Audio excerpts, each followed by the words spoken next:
wabarakatuh.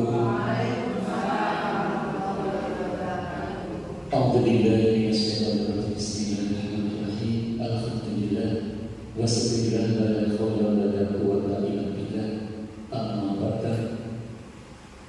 Yang pertama, Bapak Imam Baituri selaku calon guru angkatan ke-9 yang tak terlami Bapak Ibu Dewan Guru serta yang berbahagia.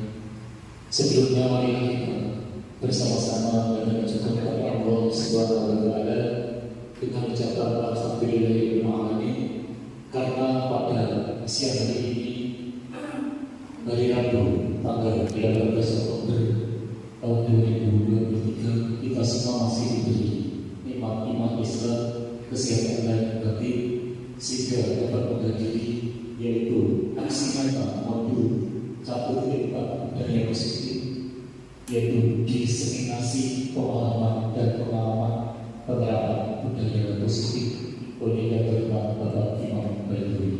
Semoga Allah senantiasa meningkatkan rahmatnya kepada kita semua yang berguna bermanfaat baik di kehidupan dunia maupun di akhirat. Amin ya rabbal alamin. Yang kedua, tak lupa salawat salam semoga melimpah kepada Nabi kita Nabi Muhammad sallallahu alaihi wasallam dengan mengucapkan Allahumma sholli wa sallim wa barik alaihi dengan harapan dan izin serta ridho dari Allah Subhanahu wa taala kita semua mendapat syafaat dari beliau di yaumul qiyamah. Amin ya rabbal alamin. Hadirin yang berbahagia, pada siang hari ini kita akan sama-sama menyaksikan paparan diseminasi yang akan disampaikan oleh Bapak Imam Baituri nanti dengan acara seperti berikut, yaitu nanti kita pembukaan, kemudian di paparan materi oleh Bapak Imam Baituri, kemudian diteruskan dengan sesi tanya jawab, dan terakhir nanti refleksi dan penutup. Hadirin yang berbahagia, supaya acara diseminasi pemahaman dan pengalaman penerapan budaya nyata oleh Bapak Imam Baituri berjalan dengan lancar dan sukses, marilah kita buka dengan bacaan kubur kita bersama-sama dengan harapan Allah nanti membimbing kita sehingga acara diseminasi pada siang ini berjalan dengan lancar. Amin ya rabbal alamin. Lillahi wa syafaati Rasulullah sallallahu alaihi wasallam. Al-Fatihah.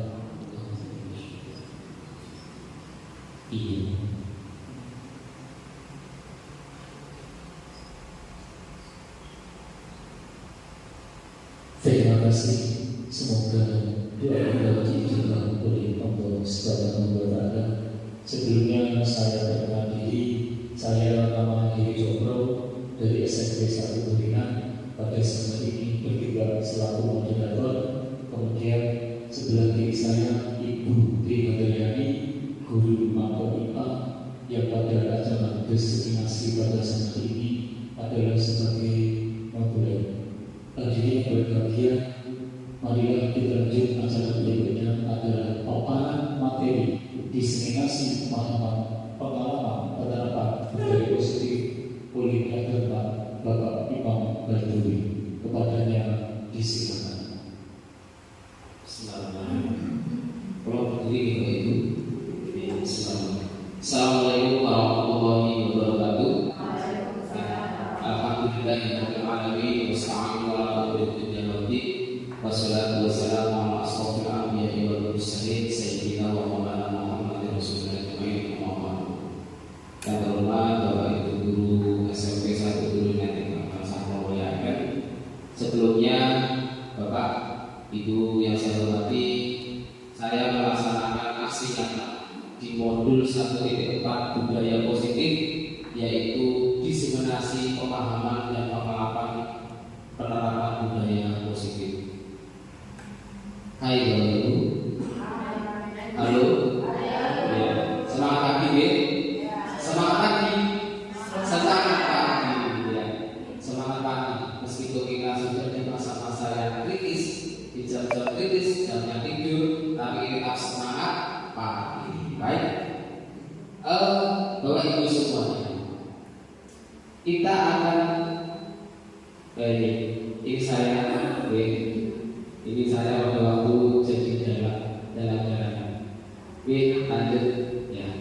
Bahwa itu sebelum dimulainya adalah tujuan diseminasi ini adalah membentuk berbagai konsep budaya positif. Ya. Terus yang kedua adalah berbagi pengalaman penerapan budaya positif. Bapak Ibu yang saya hormati, budaya positif itu ternyata penting sekali di dalam pembelajaran, bahkan di sekolah budaya kita. Karena budaya positif ini bisa menumbuhkan sikap positif terhadap anak didik kita, rekan sejawat dan guru-guru semua. Lanjut, Bapak Ibu, sebelumnya kita akan bermain-main Bapak Ibu. Sebelah kirinya Ibu Irma Kusupia, Bu Aziza Busulis, dan Pak Haryanto Buwin, Bu Suyati, Bu Isti, dan Bu Anis. Kita akan bermain, Pak Heru dan Bu Tri. Coba Bapak Ibu, carilah pasangan teman di samping Anda untuk bertugas mengepalkan salah satu tangan. Jangan tangannya di kepala. Terus kemudian Bapak Ibu, sebelum bertugas itu dikepalkan, tulislah sesuatu yang sangat berharga di dalam kepala tangan Bapak Ibu. Apa itu? Ya, mencoba. Jadi ketika Bapak Ibu menyimpan sesuatu barang yang berharga dalam kepala tangan, ya, jadi di samping Bapak Ibu coba seolah-olah nanti Bapak Ibu mengepalkan tangan, Bu Sulis menyuruh membuka Bu Aziza, Bu Irma menyuruh membuka Bu Sufia, dan dibuka tangan itu seolah-olah dalam kepala tangan itu adalah hal yang sangat berharga, sangat berharga. Nah terus kemudian ketika Bapak Ibu ini membuka kepala tangan itu, pasti Bapak Ibu yang akan membuka sendiri. Yang di kepala tangan Anda perlu menjaga budaya tersebut sekuat tenaga Anda, karena begitu pentingnya dalam kehidupan Anda. Jadi kita bermain dulu deh. Nanti saya ada sedikit.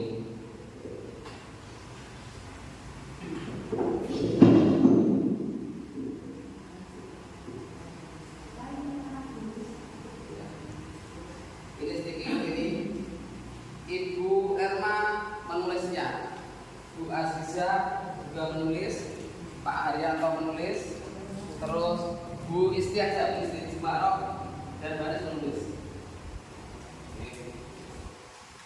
Bapak Ibu, tulislah sesuatu hal yang sangat berharga di dalam tulisan itu.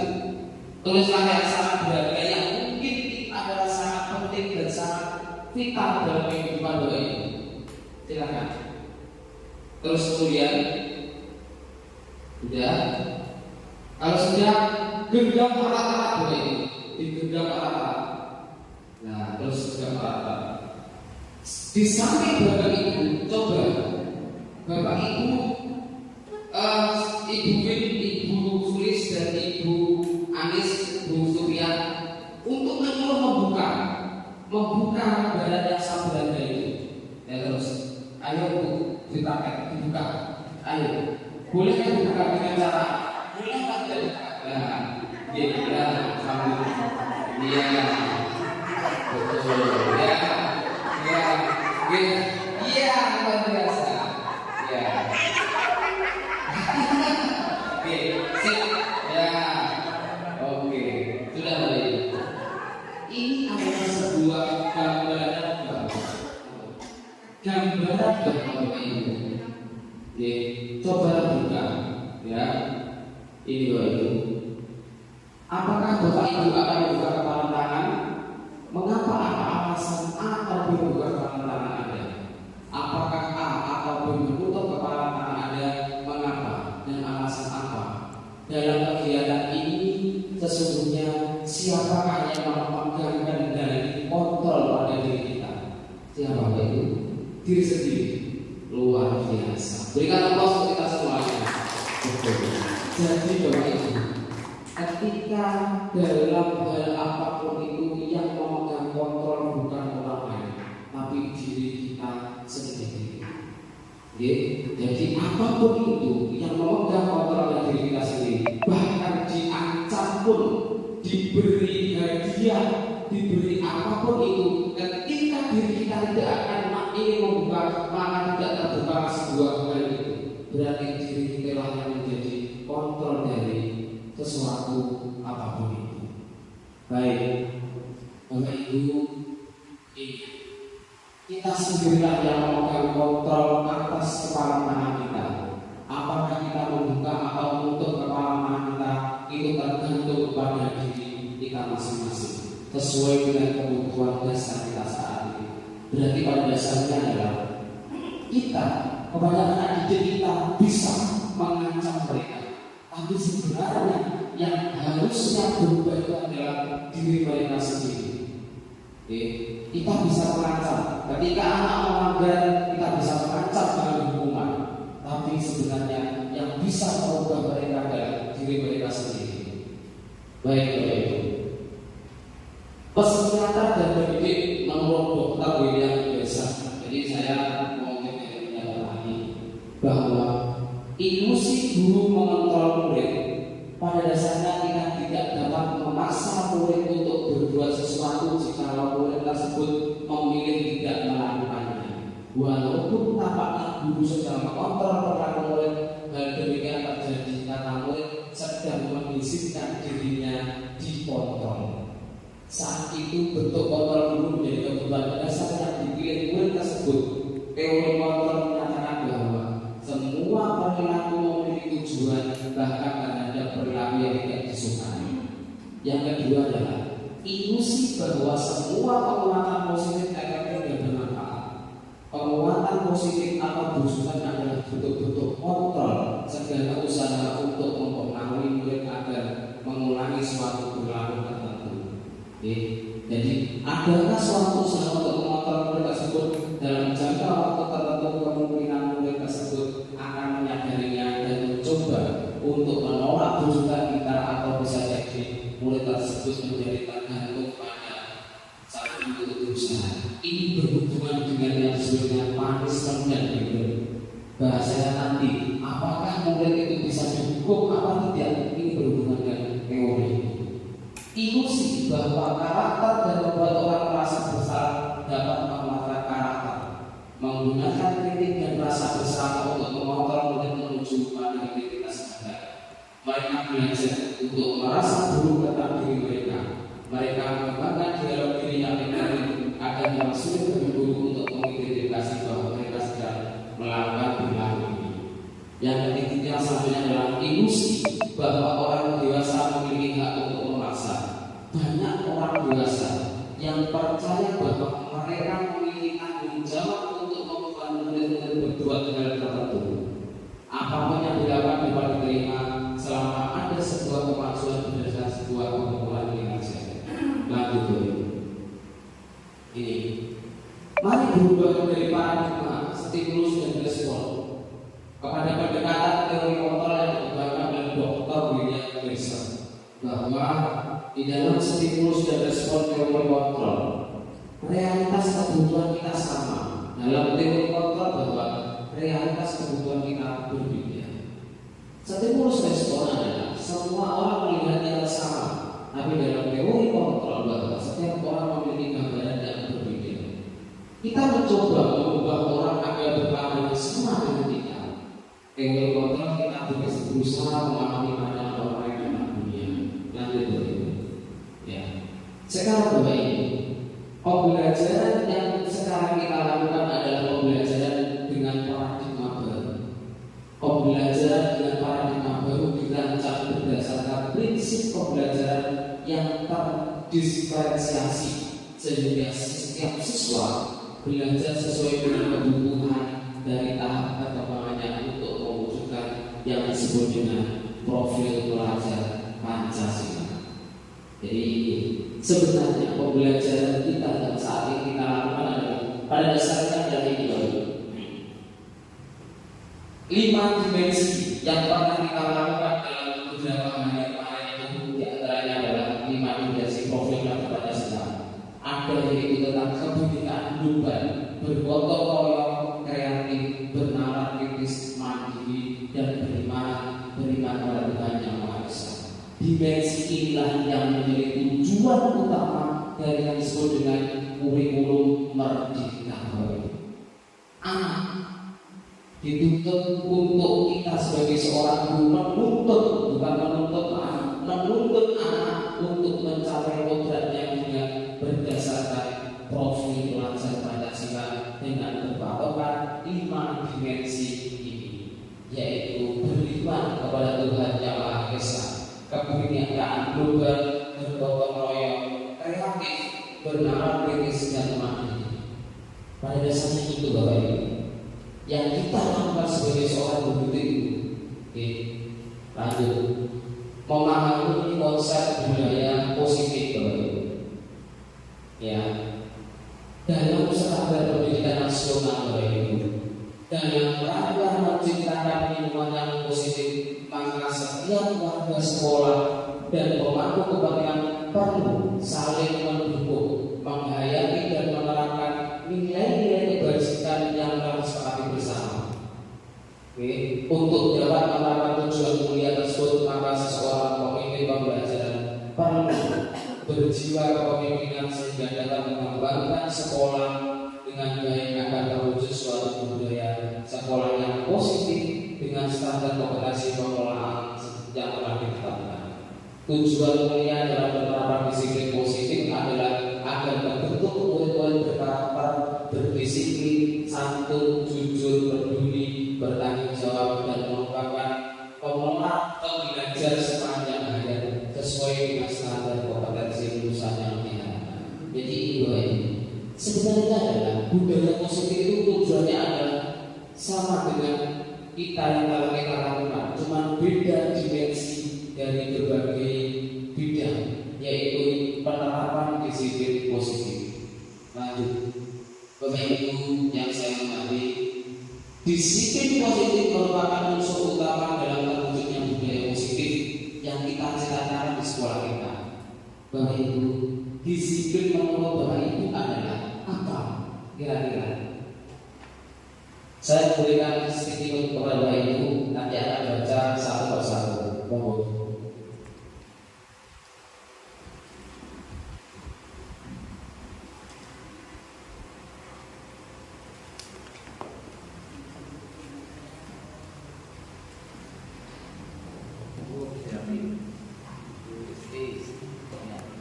Nanti saya baca Bapak Ibu. Menurut Bapak Ibu, disiplin itu seperti apa?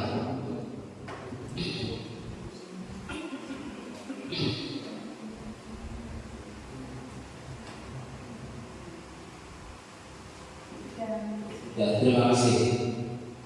Dibaca Bu. Assalamualaikum warahmatullahi wabarakatuh.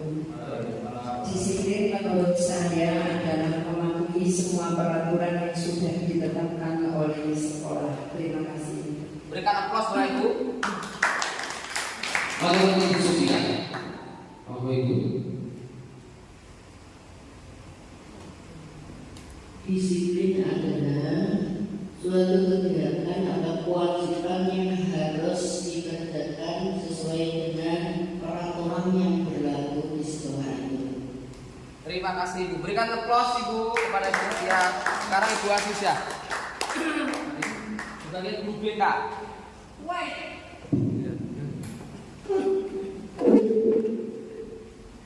Silakan berdiri Ibu. Menurut saya, disiplin adalah bertanggung jawab dengan segala sesuatu dari pengambilan keputusan dalam kehidupannya. Iya. Terima kasih Ibu. Iya. Terima kasih Ibu. Iya. Berarti ini mungkin mewakili dari jawaban dari Bapak Ibu semuanya. Oke? Disiplin dalam pandangan umum. Yang pertama adalah menghubungkan kata disiplin dengan tatanan temperatur dan kepatuhan kepada peraturan. Ini adalah umumnya. Jadi masyarakat anak siswa yang disiplin pada dasarnya adalah ini. Ini menurut pandangan umum. Nanti kita akan bahas apakah tidak bisa. Kata disiplin juga sering dihubungkan dengan hubungan yang disebut dengan punishment. pandangan itu sungguh berbeda, karena belajar tentang disiplin positif tidak harus dengan memberi hukuman. Justru itu ada salah satu alternatif terakhir dan bila perlu tidak dinyatakan sama sekali. Selanjutnya dalam budidaya kita, makna kata disiplin dipanai menjadi sesuatu yang dilakukan seseorang pada orang lain untuk mendapatkan kebaikan. Jadi ini cenderung memaksa. Di antaranya mereka ingin seperti apa yang kita harapkan. Kita cenderung menghubungkan kata disiplin dengan kita tidak nyaman. Oh, ini yang saya hormati.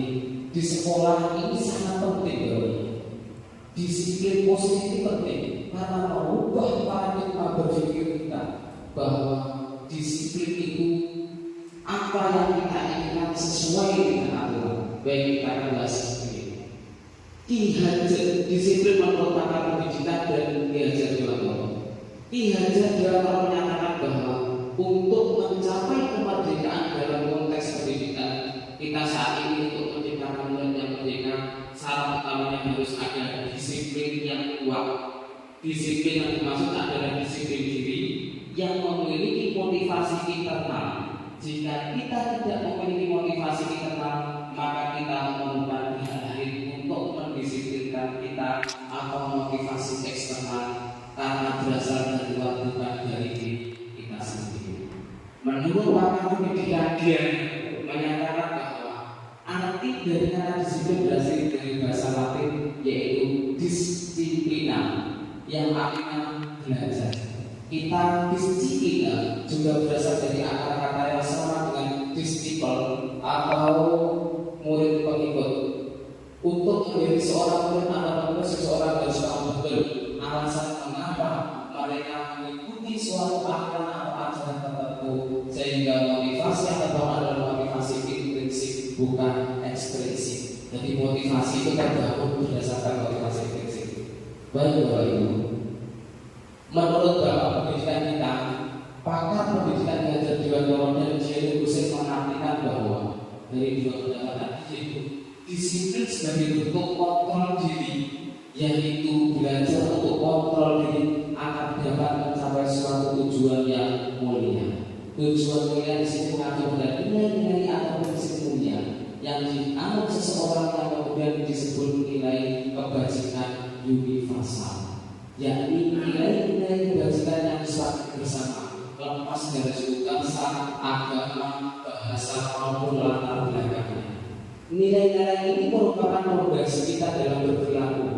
Bahwa itu kita posisinya sebagai pendidik, tujuan kita adalah menciptakan anak yang memiliki disiplin diri, sehingga mereka bisa berperilaku dengan mengacu pada nilai-nilai kebajikan universal dan memiliki motivasi intrinsik dari dalam dirinya, bukan ekstrinsik dari ancaman tadi, seperti yang telah Bapak Ibu praktekkan, yaitu ketika menggenggam sesuatu yang bisa membuka dalam diri Bapak Ibu semuanya. Sama ketika anak melanggar sekolah, melanggar peraturan sekolah, maka bisa merubah itu hanya anak, dan dia ketika berubah itu hanya sementara, sifatnya dalam eksternal ini.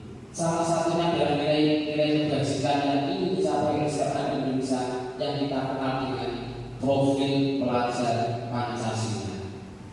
Disiplin positif adalah salah satu cara penerapan disiplin yang bertujuan untuk menumbuhkan motivasi internal dan kesadaran anak untuk melakukan sesuatu tanpa paksaan, penghargaan atau hukuman. Jadi Bapak Ibu, garis besarnya adalah disiplin positif itu adalah disiplin yang berasal dari anak. Dia tidak dipaksa oleh peraturan, tapi memang betul-betul berasal dari diri anak sendiri. Ya, ini Bapak Ibu, teori menurut Jerry Hussein dalam bukunya Restructuring School Discipline menyatakan ada 3 motivasi perilaku manusia. Teori motivasi perilaku manusia yang pertama adalah motivasi eksternal dan internal. Untuk menghindari ketidaknyamanan hukuman apa yang akan terjadi apabila saya tidak melakukannya, itu eksternal. Bikin eksternalnya lagi untuk mendapatkan imbalan dari orang lain atau itu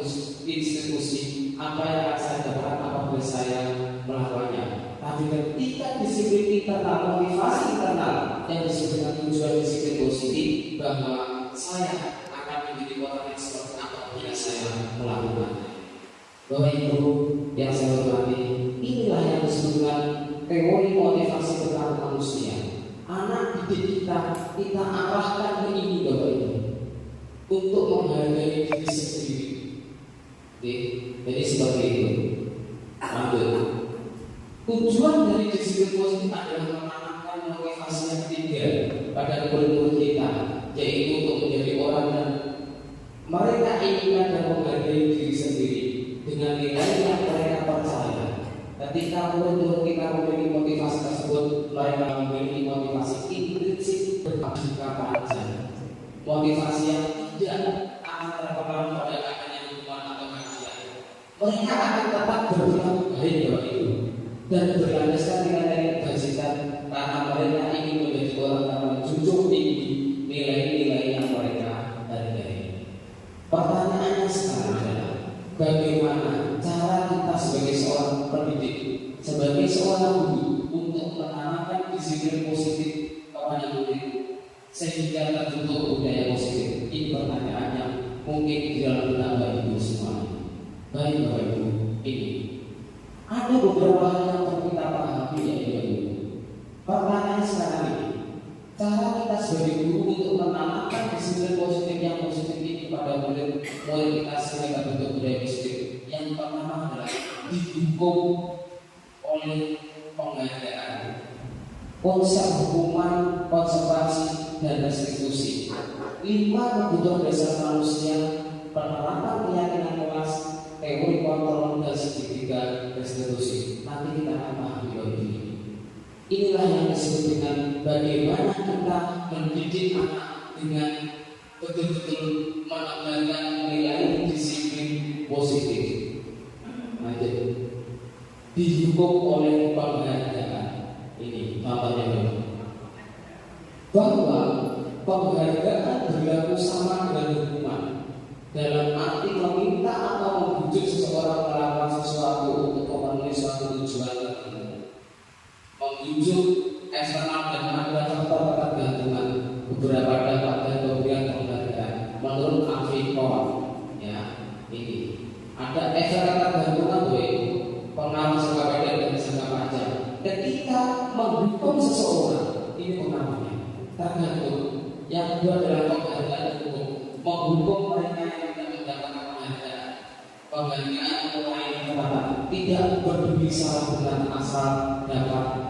Terus kemudian penghargaan tidak efektif, dan yang terakhir adalah penghargaan merusak hubungan. Ya. Bapak Ibu yang saya hormati, berikutnya adalah bentuk program kebajikan apresiasi ini, dan memberikan apresiasi atau pengakuan perlu diingat beberapa hal.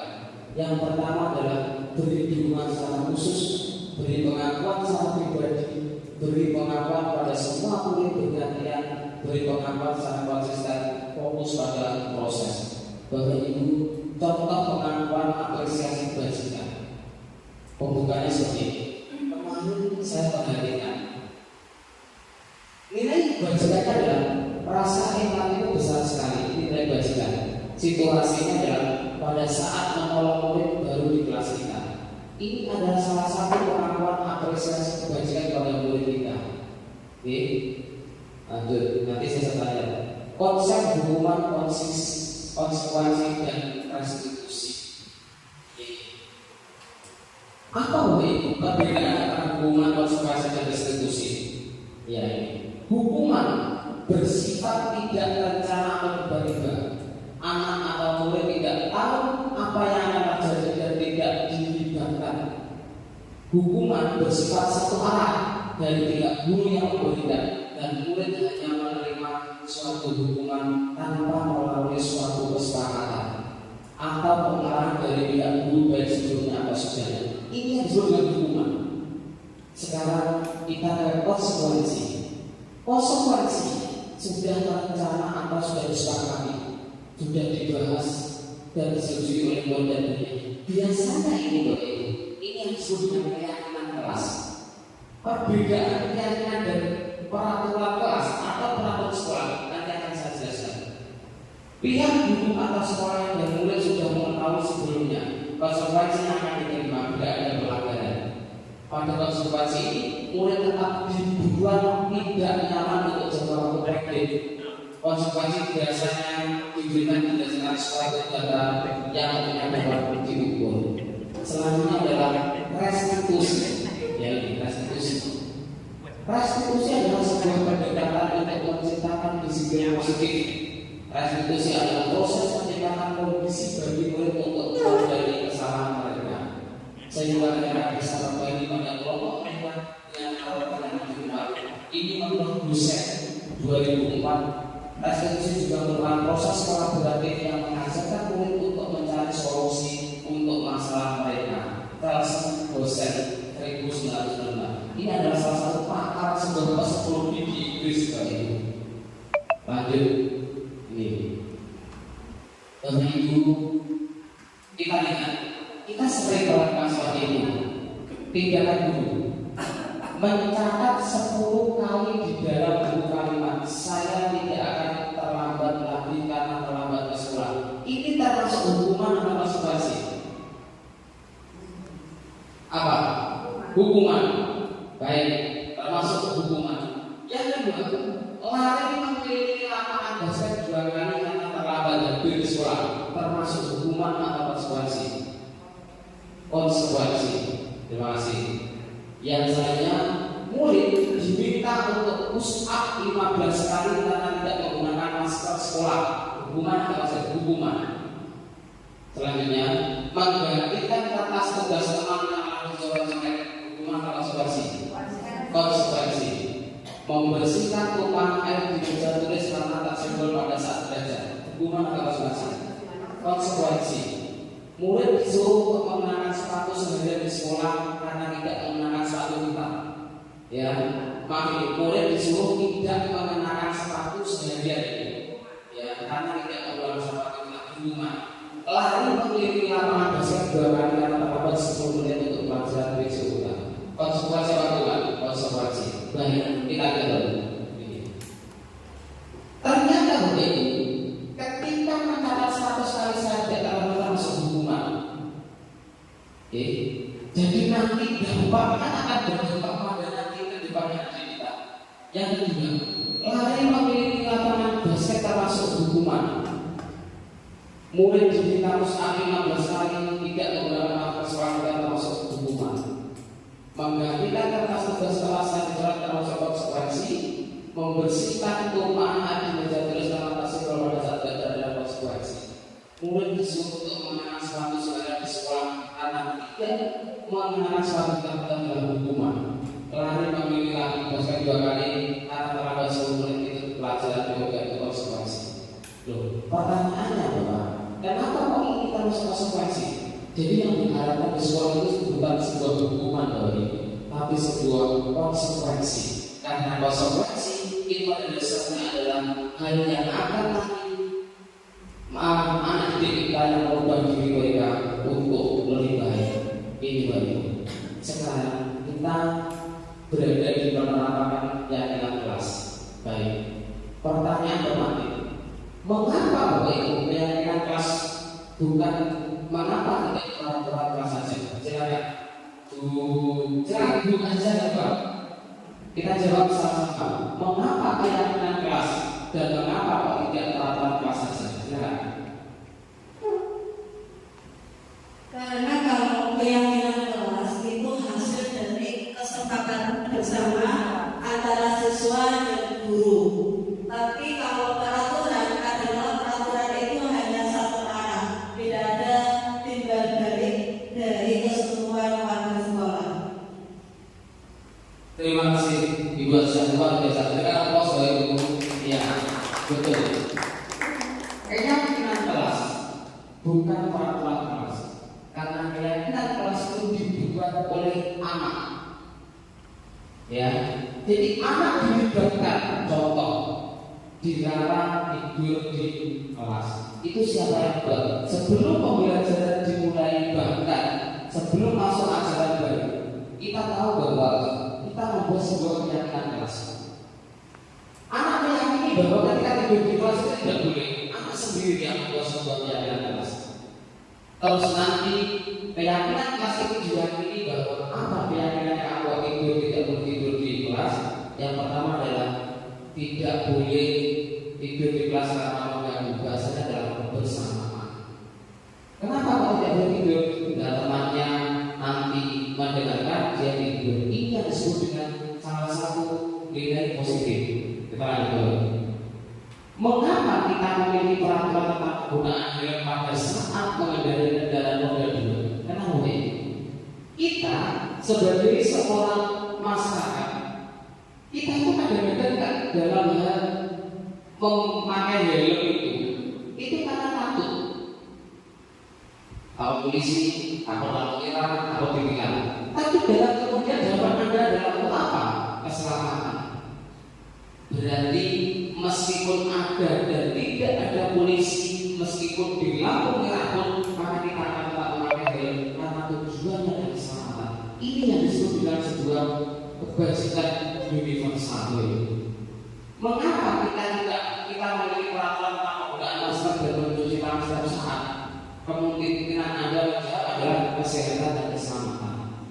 Ya, jadi bukan karena kita itu takut beberapa polisi kita tidak pakai masker itu, tapi keselamatan. Ini yang disebut dengan sebuah yang disebut dengan kebajikan universal. Baik, ini konsepnya. Nilai keselamatan dan kesehatan inilah yang kita sebut sebagai suatu keyakinan, yaitu nilai kebajikan universal yang disepakati secara tersirat dan tersurat lepas dari latar belakang suku, bahasa maupun agama, seperti keadilan, kehormatan, peduli, integritas, kejujuran, pelayanan, keamanan, kesabaran, tanggung jawab, mandiri, berprinsip, keselamatan, kesehatan, dan lain-lain. Bapak Ibu, ini coba peraturan kembalikan barang di tempatnya, dilarang mengganggu orang lain. Nilai kebajikan yang itu apa? Kira-kira ini apa ketika kita itu membuat sebuah peraturan bahwa kembalikan barang di tempatnya, yang kedua dilarang mengganggu orang lain. Apa nilai kebajikan yang dituju? Apa Bu? Coba itu.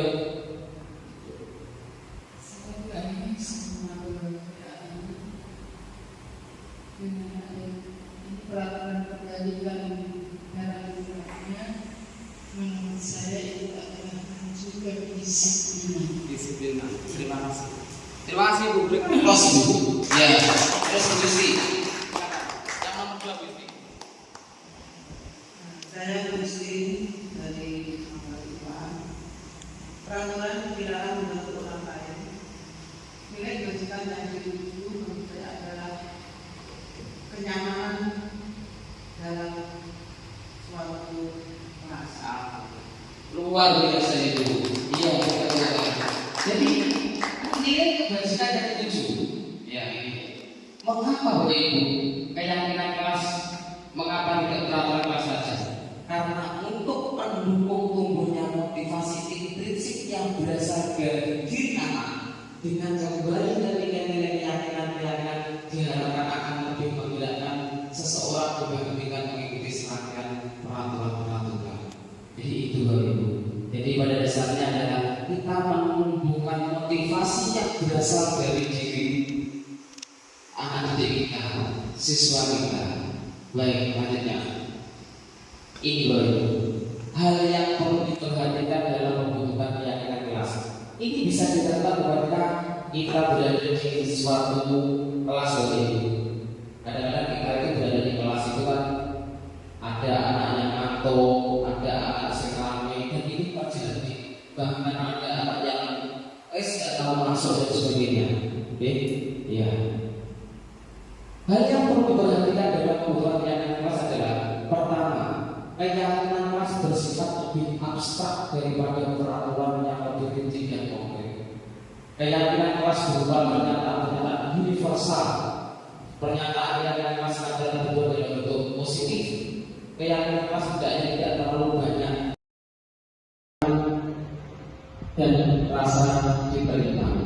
Yang kedua adalah penguasaan atau yang dibahasakan dalam survival. Ya, yang ketiga adalah kebebasan, kesenangan dan bertahan hidup. Pada dasarnya manusia kita itu ini kita itu sebenarnya adalah butuh 5 kebutuhan dasar. Ketika ini tidak terpenuhi, maka terjadilah yang disebut kesenjangan dalam kehidupan kita. Seluruh tingkatan manusia memiliki tujuan tertentu. Semua yang kita lakukan adalah usaha terbaik kita untuk mendapatkan apa yang kita inginkan. Kita mendapatkan apa yang kita inginkan sebagaimana saat itu kita sedang survival, kasih sayang dan rasa terima, love and belonging, kebebasan, freedom, kesenangan, fun dan penguasaan mau. Itu dasar dari kita. Makanya ketika anak kita itu sering berontak, sering melakukan sebuah pelanggaran, maka kebutuhan dasar ini pasti tidak terpenuhi. Oke, lanjut.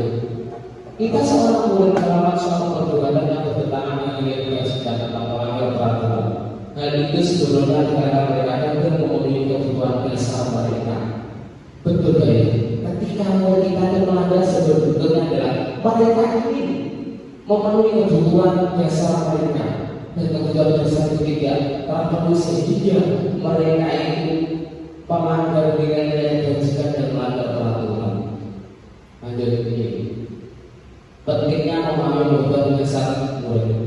Sangat penting bagi ibu guru yang saya hormati, bahwa ada salah satu transformer pendidikan.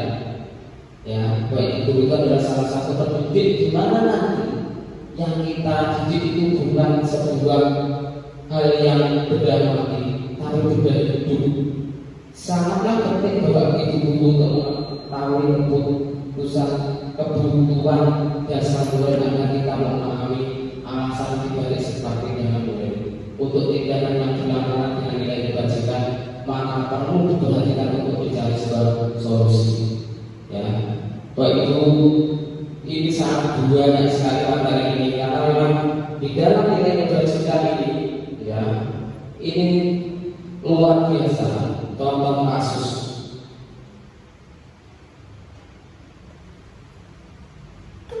Ya, kita langsung ke ini aja.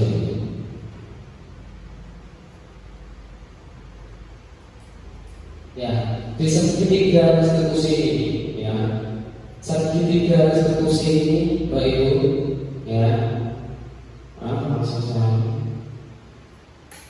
Ini, apa itu restitusi? Ya, ini jadi restitusi. Mohon maaf untuk Pak Ibu terus.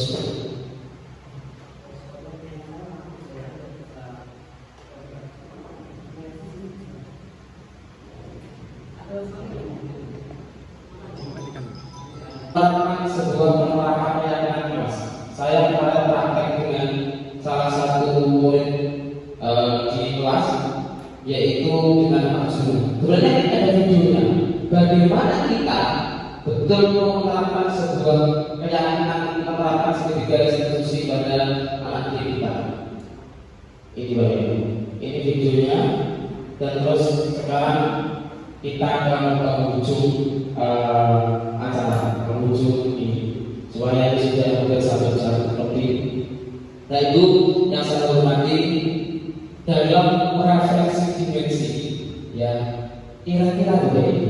Nanti kita bisa diskusi lagi tentang bagaimana menerapkan sebuah keyakinan kelas dalam membentuk anak yang melaksanakan kebajikan universal.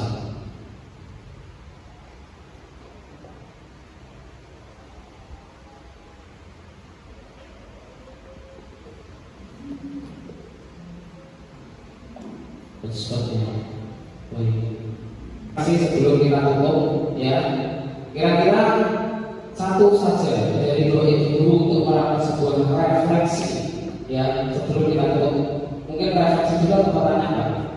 Saya kembali ke pemahaman saya akan kembali ke moderator, yaitu silakan ke moderator. Terima kasih Bapak Ibu untuk pemahaman saya. Nanti saya kembali ke moderator. Setelah itu kita akan ada sesi tanya jawab setelah itu kita refleksi. Terima kasih.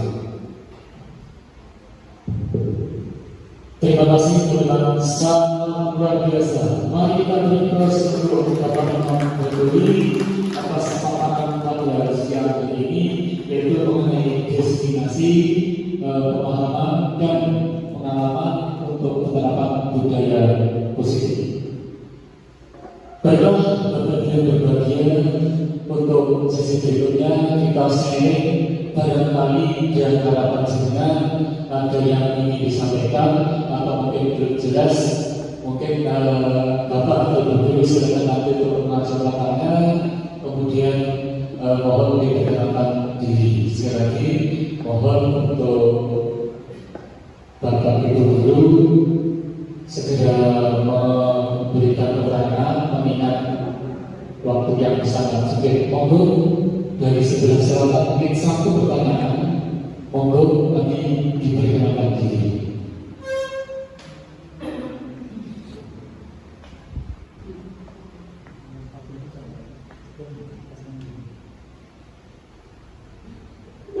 Assalamualaikum warahmatullahi wabarakatuh. Saya Ibu Eko Milisik dari SMP Negeri 1 Duren Terbaik Jawa Timur. Nama karena IPA.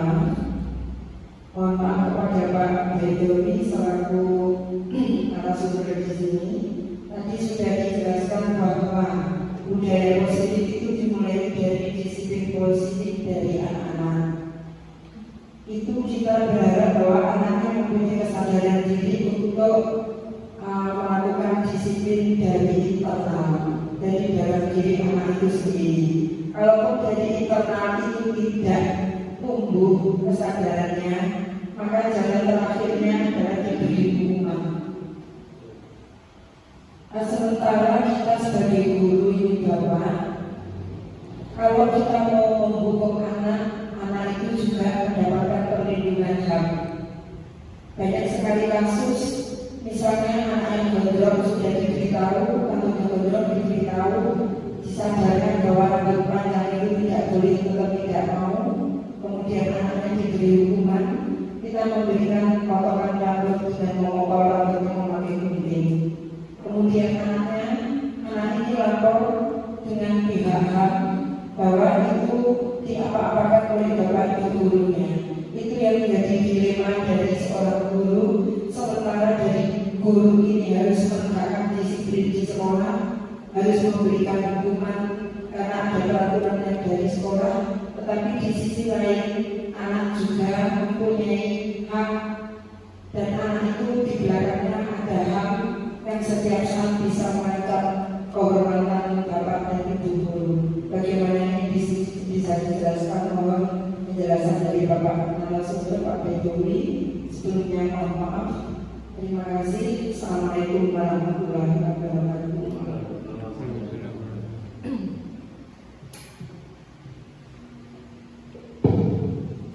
Pertanyaan yang sangat luar biasa. Sekali lagi untuk langsung saja kepada narasumber kita, yaitu Bapak Imam Bedoni untuk menanggapi pertanyaan dari Ibu Irma. Waktu sebenarnya.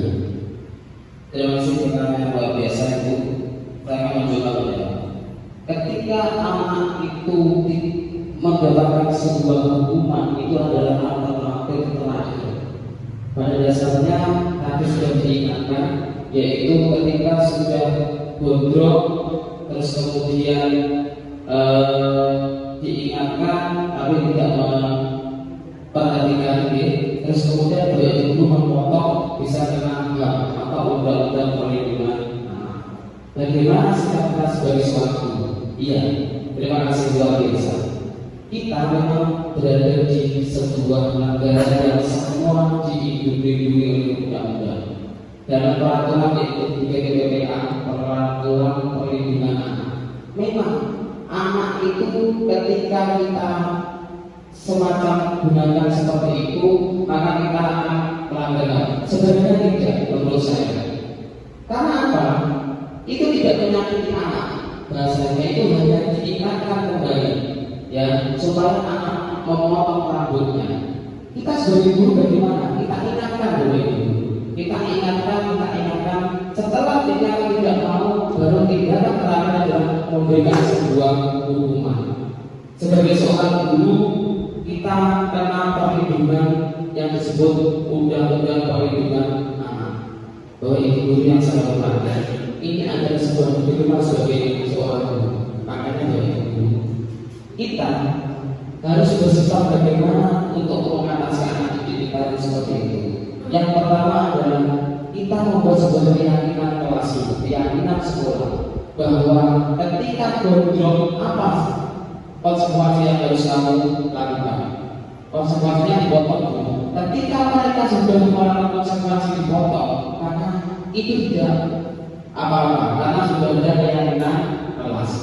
Keyakinan kelas itu bahwa ketika anak melanggar, maka dia sudah meyakini.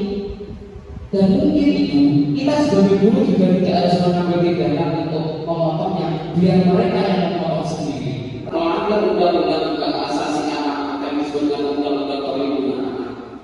Terus ini bisa saya sedikit bahwa saya juga pernah mendampingi anak yang diperkosa waktu itu sampai sekarang. Dan alhamdulillah anak yang diperkosa itu bahasanya sekarang yang diperkosa itu 3 tahun berjalan.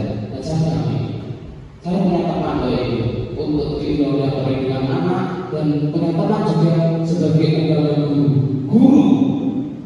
Ketika dipidanakan dalam hal semacam itu, saya siap untuk membantu, bahasanya saya siap untuk betul-betul mengawal bagaimana itu kita lakukan, bahwa hal yang semacam itu adalah keyakinan kelas. Jadi kita membentuk sebuah keyakinan bahwa ketika anak meyakini bahwa tadi memakai helm bukan berarti dia takut pada polisi, tapi memakai helm karena melindungi keselamatan dirinya. Kita tanamkan itu saja. Mungkin itu ya. Ya, terima kasih Bapak Ibu. Ada lagi mungkin kalau tidak ada kita tutup. Sebuah dan luar biasa juga para desa dari proses koordinasi kita Pak Jokowi. Saya kira pertanyaan dan jawaban sudah mewakili pada siang ini. Saya kira tidak kurang berkenan atau lepas sebagai pemateri Bapak Jokowi siap kapan-kapan untuk sesi keluarga lanjutnya. Kata begini, oke. Baiklah Bapak Ibu guru, bacaan berikutnya adalah pembacaan notulen yang akan dibacakan oleh Ibu Presiden, yaitu Ibu Dwi Andriani. Mohon Budi.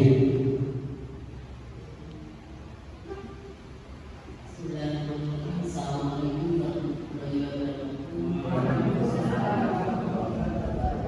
Saya akan membacakan notulen yang mungkin tidak saya baca semuanya, saya hanya baca singkat saja dari yang sudah dikatakan Bapak Jokowi. Mungkin yang ingin ditanamkan di sekolah kita adalah disiplin positif, di mana kita bisa menanamkan atau memberikan motivasi kepada anak untuk menumbuhkan nilai-nilai disiplin itu dari kegiatan diri mereka sendiri, tanpa harus berhukuman, tapi dengan memberikan suatu penghargaan atau dengan menggunakan institusi yang sudah dibicarakan oleh Bapak. Intinya semuanya nanti kita berkeyakinan bahwa anak-anak kita nanti mampu membuat keyakinan keras supaya nanti tumbuh budaya disiplin. Dan disiplin siswa didahului dari motivasi diri sendiri. Kemudian perlunya adanya punishment itu diberikan ketika benar-benar hasil keyakinan kelas dan itu bentuknya dalam pembinaan yang positif untuk siswa, sehingga dari punishment itu siswa bisa berkembang menjadi lebih baik. Terima kasih. Terima kasih Ibu dengan semuanya. Terima kasih pertemuan hari ini luar biasa. Mudah-mudahan apa yang kita bicarakan hari ini betul-betul untuk anak bangsa dan anak didik kita. Mohon maaf jika ada kurang lebihnya, saya sebagai pemateri mohon maaf jika ada kurang, mohon maaf. Wassalamualaikum warahmatullahi wabarakatuh. Berikan tepuk tangan kita semuanya. Terima kasih.